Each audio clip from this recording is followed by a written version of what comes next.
Not like that. Not in the box, but in the back of that. But, you know, if anybody else, so nobody's even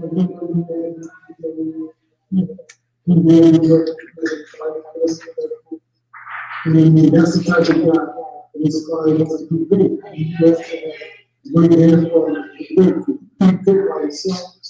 But if somebody great like Danny, he can bring fight, he can score fights. That's what we do. Things like that.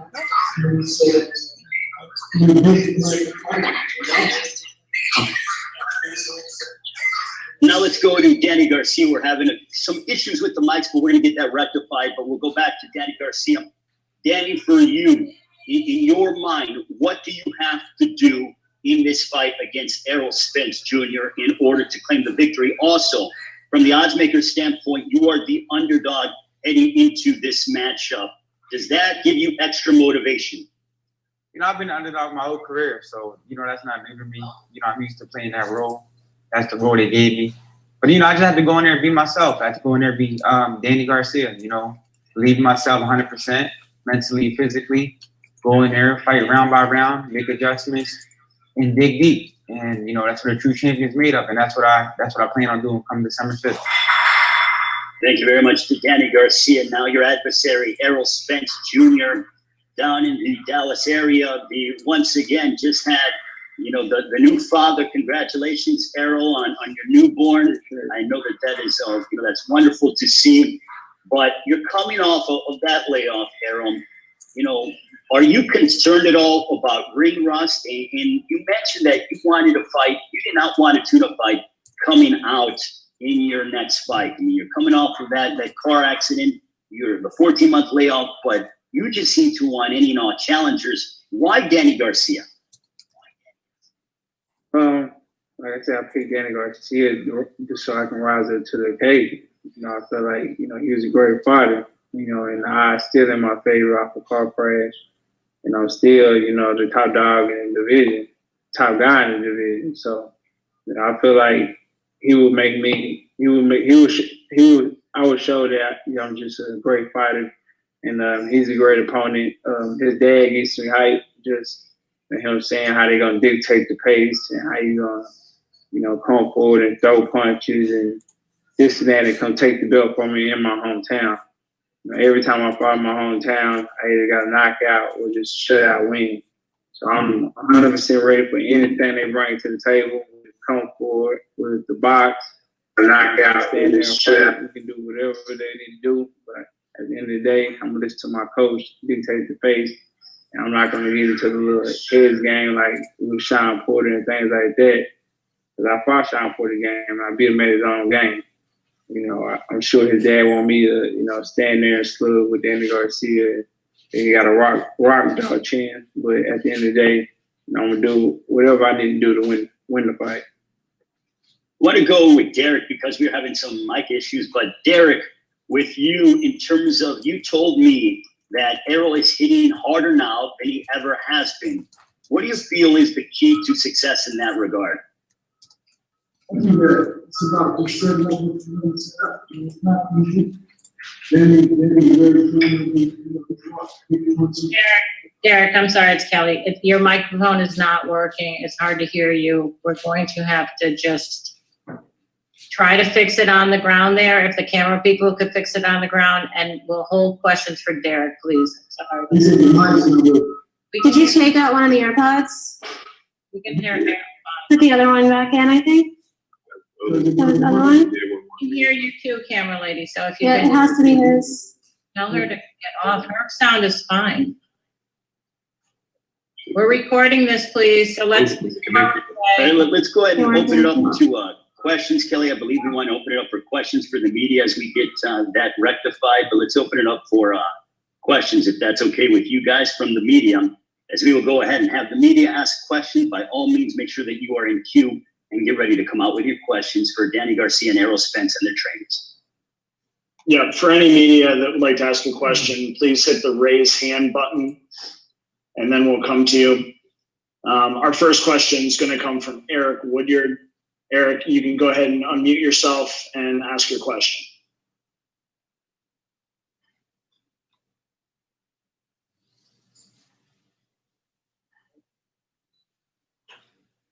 What's up? How you doing, Earl? Good. Can y'all hear me? Yeah, I can hear you. Okay. Just for you talked about not wanting to tune-up fight, taking these risks, man. Do you feel like at this point in your career, you need these type of fights to continue to cement your legacy and take these risks? Because a lot of guys don't want to take these type of risks. So for you, like you say, jumping right out, you know, what does that mean for you? Are you feeling that urgency to make these type of statements at this point in your career? Definitely, man. It's up to me to make this big splash, especially coming from my car accident. Everybody expected me, take a lesser opponent, but me taking a lesser opponent, that was back when I made my pro debut in my first 10 fights and things like that. Now I want to fight the top dogs in the division. I finally got to that spot where I could fight, the big names and the guys I've been yearning to fight for. So now the time is time that I'm not gonna go backwards. I'm gonna just go forward and fight the top guys that I've been wanting to fight since I was like 14, 15 and 0. Since I won the title, get a book. All right, good luck, man. All right, thanks, Eric. Our next question is going to come from Jermell Parker. Jermell, you can unmute yourself and ask your question. Okay, this is for Earl. Southpaws are awkward fighters. They normally hit with straight rights and left hooks. We all know that Danny Garcia possesses power in both. How will you negate that during the fight? I watch the fight and tune in, or you gonna come buy a ticket. But I mean, we got a game plan for everything, so I'm not worried about no left hook or right hook or anything that he comes with. Okay, thank you. All right, thanks, Jermell. Our next question is going to come from Jake Donovan. Jake, you can unmute yourself and ask a question. Great, thank you very much. My question is actually for Danny. Danny, a lot of people are, for some reason, they're making a big deal about the fact that you're getting this fight after Errol's accident, but you actually wanted this fight well before. I mean, you were in the ring when Errol beat John Porter. How much of it was you seeing something in Errol that you can exploit versus just you always want to challenge yourself against the best? After the Mikey fight and the Porter fight, I saw some holes in his game, and I felt like it's a good opportunity for me to become champion again. So, and he's a great champion. I'm a great champion, and I feel like these type of fights bring out the best in Danny Garcia. They make me run that extra mile. They make me spar that extra round. They make me eat the right meals, and they give me the extra motivation I need. And I feel like this is the type of fight that's going to bring out the best in me. And that's why I wanted it. Great. Thanks so much, Danny. Best of luck. Errol, best of luck to you as well. All right. Thanks, Jake. Our next question is going to come from Jandra LaBeouf. Jandra, you can unmute yourself and ask your question. Thank you. My first question is for Errol. When you're a fight fan as well as a fighter, when you look at a fighter like Danny, do you learn more from his wins or do you learn more about him from his losses? You definitely learn more from the wins. I mean, like I said, he has a lot of great wins, like great victories, and I mean, you learn a lot from just different fights. Some losses and some wins. Maybe you can learn how for the fight, where you learn one of the fights in the past too, like him and Lamar Peterson and things like that. So, I mean, I don't really have to watch those fights because I'm a student of the game. I'm a fan of the sport. So that's all I do anyway, is watch boxing. So I didn't watch Danny Garcia like that. Okay, thank you. And Danny, a question for you. Angel mentioned earlier that he thought Mikey Garcia ran the whole fight against Spence. When you look at Spence in that fight, what do you think he was most effective at and what he did well in that fight? I felt like he was the bigger, better man that night. I felt like, Mikey has great skill, but I think the size difference, and he just let his hands go, and Mikey didn't have an answer. So Mikey kind of froze, and he just won every round, just by letting his hands go. Mikey didn't take no risk. But you know, Mikey did some good things in there. He held his ground well. He landed some good counter punches, and those are things that I'm taking into consideration, you know, for this camp. Thank you, gentlemen. Good luck to both of you.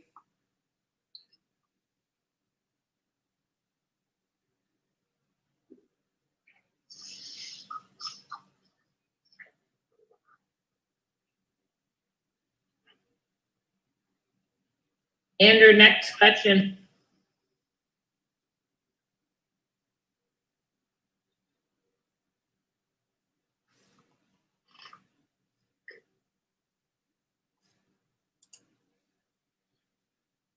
Andrew, any more questions? What the heck did happen? Oh my God. Well, why don't we go ahead and do that? Sorry about that, guys. Ben Baby, our next question will come from you if you want to unmute yourself and ask your question. Yeah, for sure. Errol and Errol, can y'all hear me okay? Awesome. Yes, we can. Fire away. Awesome. Hey, Errol, quick question. I think all of us know about the accident, kind of what occurred. In some way, was that a real wake-up call for you and kind of what, you needed to do in and out of the ring? I mean, how did that kind of affect you moving forward after you had the accident and everything that happened? It really didn't do nothing, but just made me more focused, maybe hungrier, gave me the same hunger that I had, before I won the world title. So it just made me more focused, more hungry, make sure I kept my weight down. And, basically, before I was probably coming to camp, when it was just a training camp, I had a fight lined up. But now I'm actually, training year round and, making it a priority more than just, okay, I got to fight now. I got to start training. Now I'm training ahead of time instead of just waiting till the last minute. Awesome. Thanks, man. Appreciate you. All right, thanks, Ben. Our next question will come from Carlos Toro. Carlos, you can unmute yourself and ask your question. Hi, gentlemen. Thanks so much for taking time to talk to us. First question to Errol, obviously, you're back in the fold, you're training and everything, but how did it feel just getting into that first sparring session, that first gym session after the accident and preparing for the fight? How did it feel to you just kind of getting back to the fold, physically and mentally? The first time I sparred, it felt kind of weird. I'm not gonna lie, it felt real weird. But after probably like the third or fourth, sparring session, everything was just clicking, and now I'm sharp as a tag now. So everything's back to normal. I feel like I wouldn't have no ring rust at all come December 5th.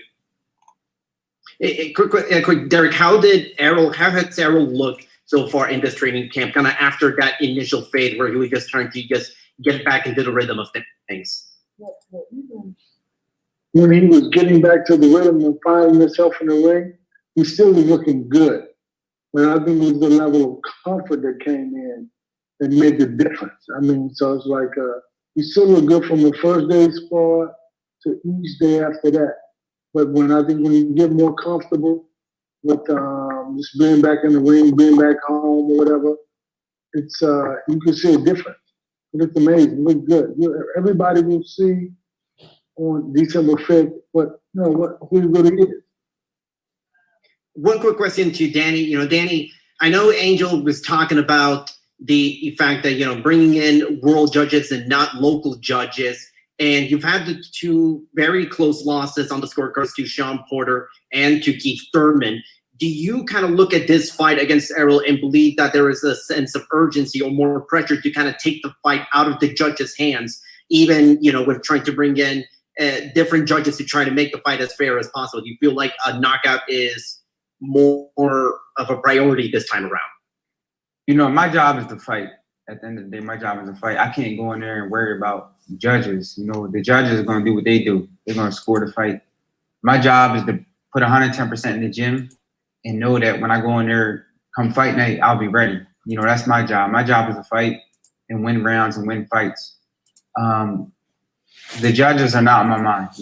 I can't worry about that. That's just a distraction. So at the end of the day, I'm worried about Danny Garcia being ready and going in there handling my business, and that's the only thing I know how to do. Thanks, gentlemen. Best of luck to the both of you come fight night.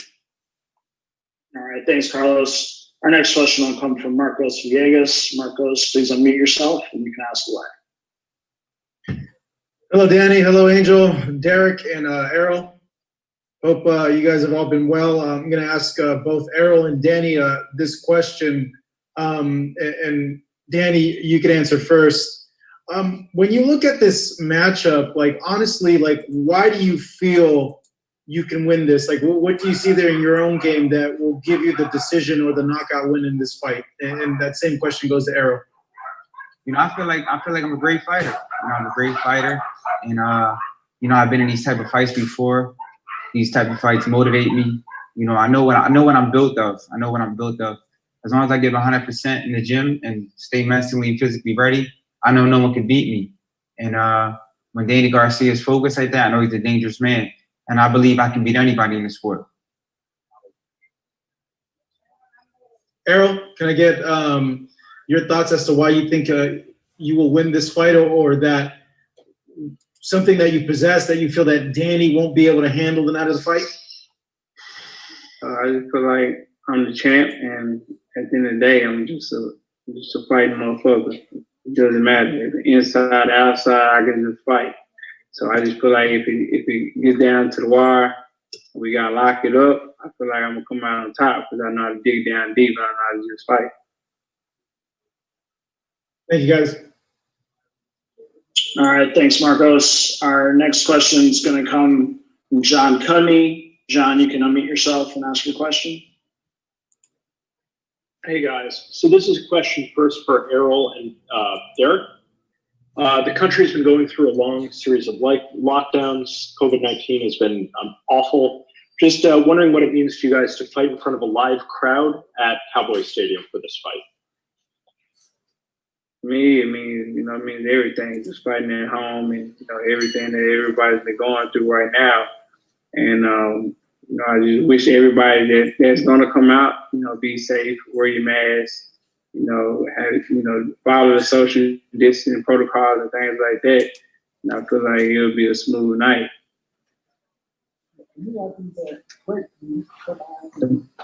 Fight at home and be at home and fight a great fighter like this. And, you know, put on a great performance is amazing, because I think that it only builds a legend. It only builds your stock. And to be able to perform at home in front of a live audience is very difficult to do. But at the same time, that's for other people who are difficult for them, because ERROL's been able to perform and do well in front of the audience, and we love that. So we love we love everything that the city brings us, from people from all over the world to everybody in Dallas. We love the energy. Hey, thanks a lot, guys. Those are great answers. Okay, questions for Danny and Angel.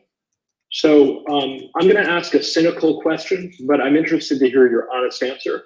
So you guys had already agreed to this fight, you know, as Jake mentioned earlier, but, you know, how are you approaching this now that ERROL has been through the car accident? Does it give you potentially, you know, extra confidence or a different approach, knowing he might have lost some speed off his fastball? Nah, we're taking this fight, you know, he's a champion, so we're taking this fight 100% serious. We're not banking on no, you know, car accident or layoff and all those type of things. We're taking this 100% serious. Like I said before, we wanted this fight on January 25th.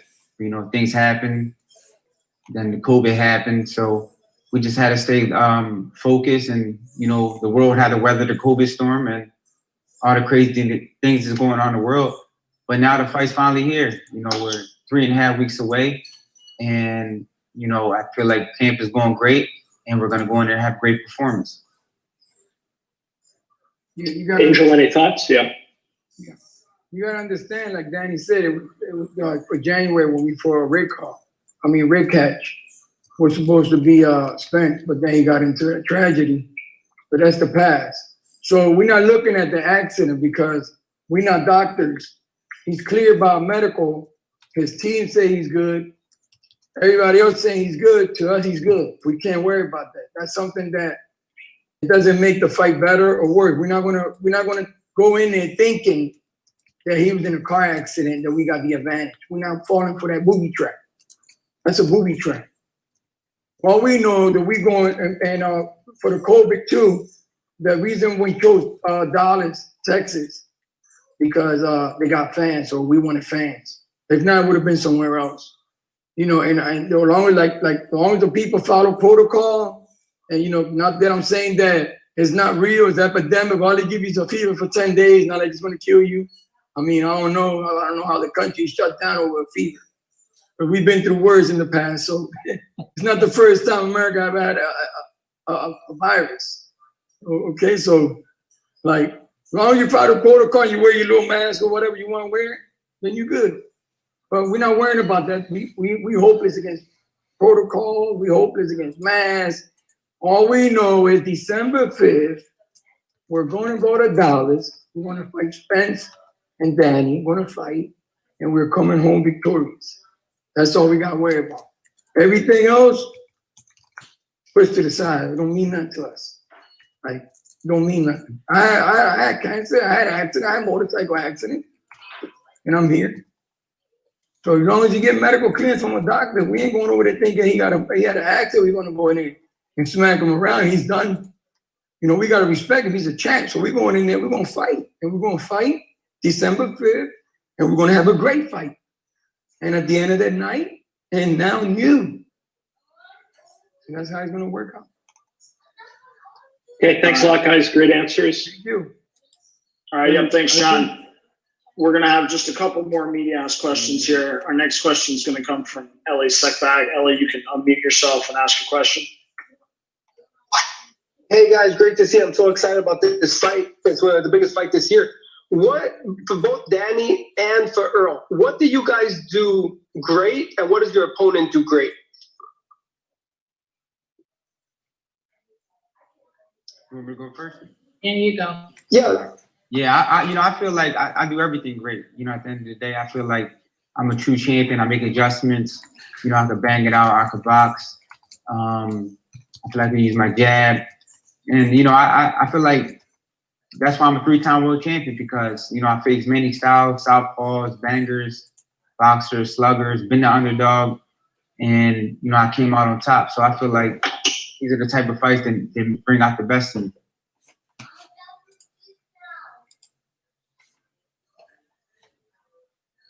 Well, I feel like things Danny do great is, you know, he counter punches well. Got nice, sharp, short hooks. You know, something that can't be wild, but it's still strong and, you know, hits hard. You know, has a great chin.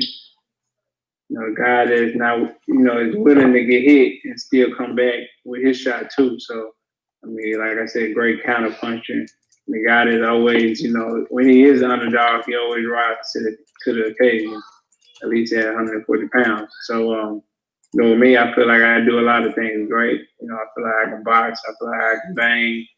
You know, I feel like, you know, I can do it all. So it's not just one thing I can point out that I do great. Thank you. And then one more question. What makes your trainers, for both fighters, what makes your trainers so great? You know, I feel what makes my my trainer so great. You know, he believes in me 110%. You know, a lot of trainers are great trainers, but mentally they're not there for you. And I feel like Pops, you know, he trains you hard, but he makes you believe in yourself. And I think that's the most important thing in and out the ring. Well, for me, I feel like my coach is very detailed. You know, always paying attention to the little things. You know, even if I'm doing something right, you know, he'll still, you know, put it in my brain and still tell me, hey, keep your hands up, or throw your jab, or do this, do that. So with him, I feel like it's the details. You know, he's always looking for something. You know, it's never anything perfect for him. You know, everything has flaws in it, everything you can learn from. So, you know, with him, it's just, you know, just detailed, very detailed coach. All right, thanks, Ellie. Thanks. Yep. Our last question is going to come from Cam Buford. Cam, if you want to unmute your mic, you can go ahead and ask your question. Hey guys, thanks for making time. I look forward to this fight.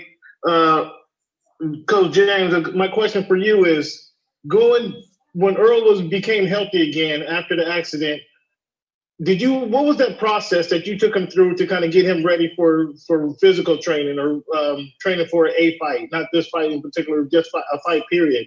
Did you take it easy on him, and just talk to us about that process, please?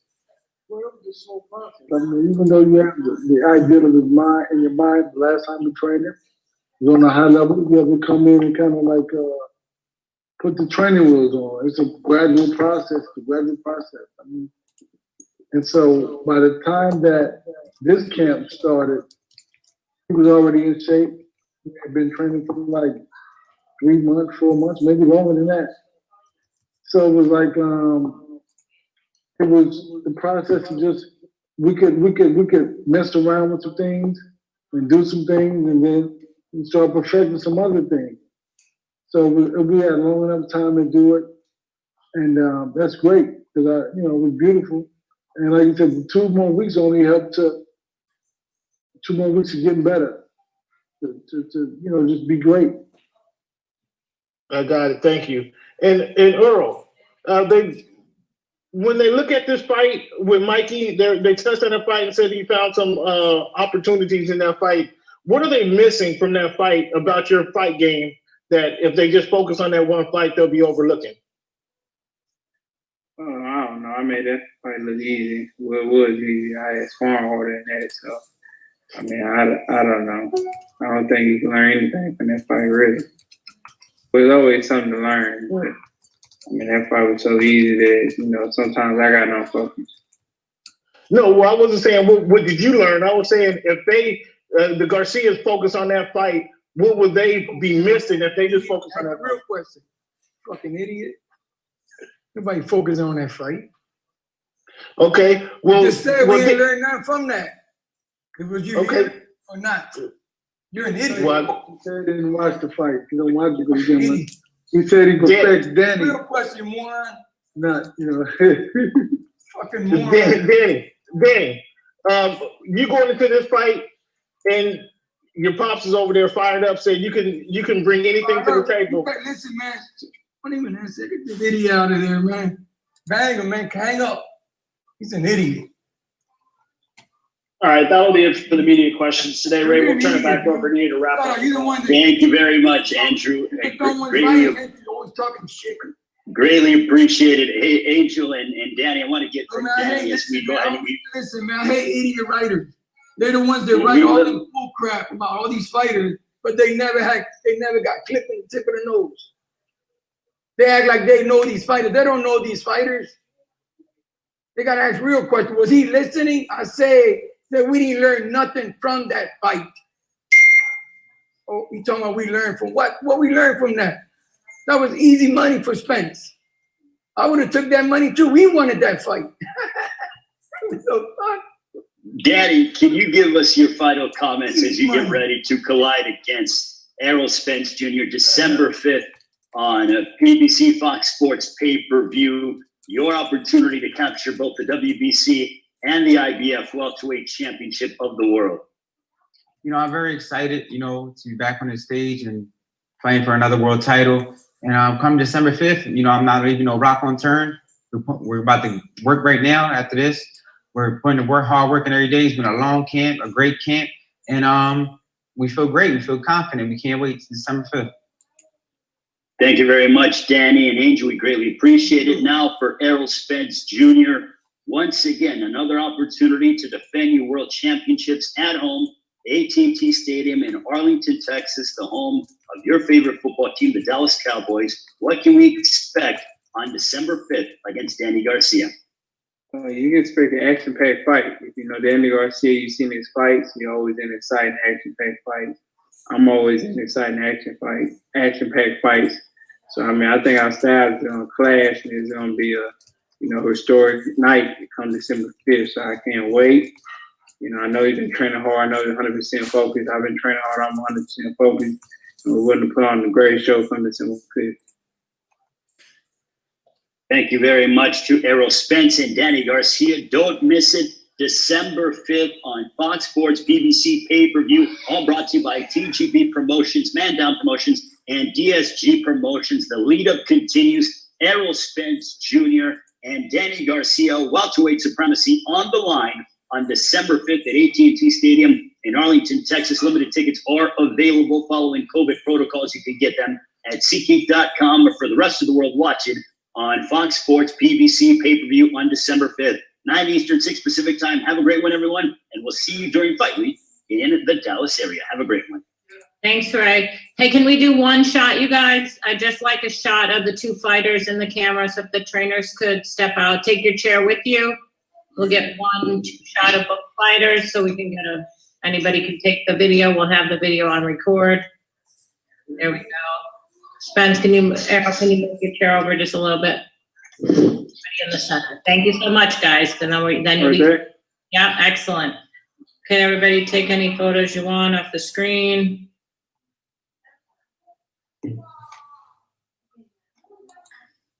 Okay, thanks, guys. Appreciate the time. Thank you. Thank you.